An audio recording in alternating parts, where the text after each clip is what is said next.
Guys, good afternoon. Magluluto pala tayo ng chili garlic blend po. I-blend po natin yun.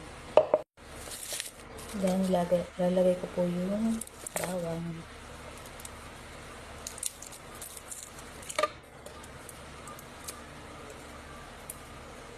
Ayan na po. Nilagay ko na po yung bawang. Then, lagyan natin siya ng konting mantika lang para mag-blend. Blender na po natin.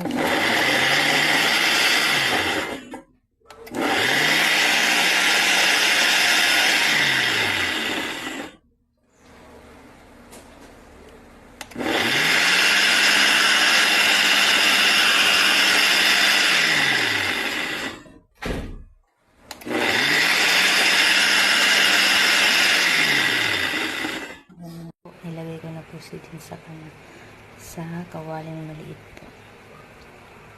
Sa mahinang apoy lang po siya para hindi siya masunog. Ayun po, medyo kumukulo po na siya. Kumukulo na po.